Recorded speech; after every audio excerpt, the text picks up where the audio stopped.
Hi, this is Harry Lunt from Team BluBot for my virtual entry to Pi Wars 2020. So I just want to show you the basics of what BluBot is. Basically, we've got the main robot here, uses a track system, just aluminium gears and plastic tracks. It's all controlled by a DualShock 4 PlayStation controller. I've got one joystick for each track, so I've got quite precise control. It's pretty good for the obstacle course. It can go over pretty much anything with absolutely no problem. And it's got a decent amount of clearance. In terms of the attachments I've created, we've got the gun module for the shooter challenge.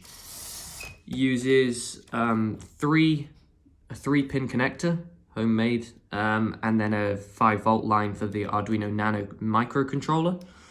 That slides in on the top and locks in place. The 3-volt pin matches up to a 3-volt connector on top. No, sorry, 3-pin connector.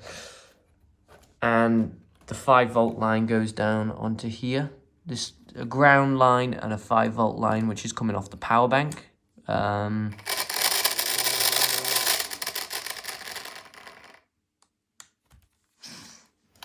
So we've also got a little HDMI screen here that just gives me updates so that I can see what I'm doing. There's a Pi 3 and a small HDMI cable. And there's an 8AA battery pack, which I have a couple of spares of that you can just swap in and out, which would have been great for the competition day. So I'll just give a quick demo of how the gun works. So it's a bit top heavy with the gun attached, but that shouldn't have been a problem just for one challenge.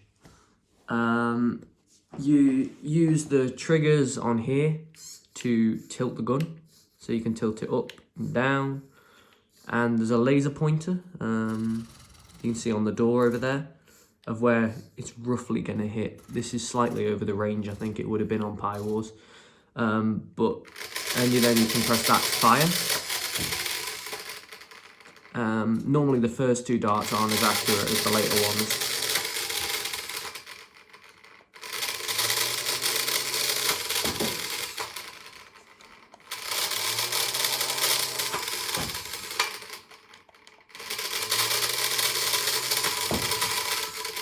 So as you can see, it can fire out 5 darts, semi-auto, so that's no problem.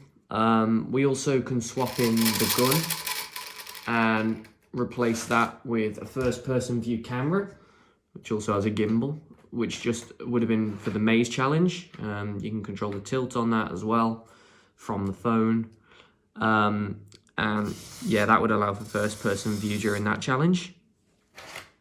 We've got this little line following module, uses 5 infrared sensors and potentiometers to control their sensitivity, has its own battery power, but it has a ground line which connects up to the pins up here.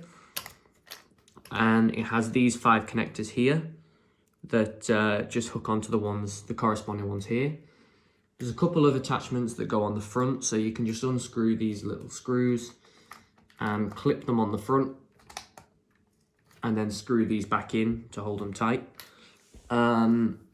So you line up the 5 connectors there, and that then connects directly to the Pi. What you can do is, it's got a menu system, so if I just bring that a bit closer.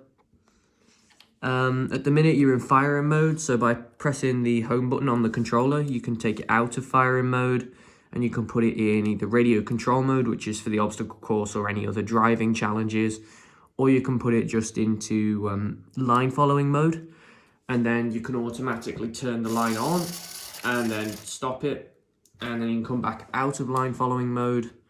I'll put a link to the Python script I used in the description. We also have some other attachments, such as this one, which is for the pushing the barrels around in the barrel sort challenge. Again, it just clips onto the front and can be screwed in for extra security, and I've 3D printed a barrel as well to go with it. Anything that's done in this blue plastic has been 3D printed. I built a 3D printer that they all work on. We also have this little connector which uses the terminal block to hold the connector for Pi-Noon before in front of everything else. And that's about it, I think. So thanks for watching. If there's any more questions, I'll be happy to answer them whenever. Yeah, thanks. So see you.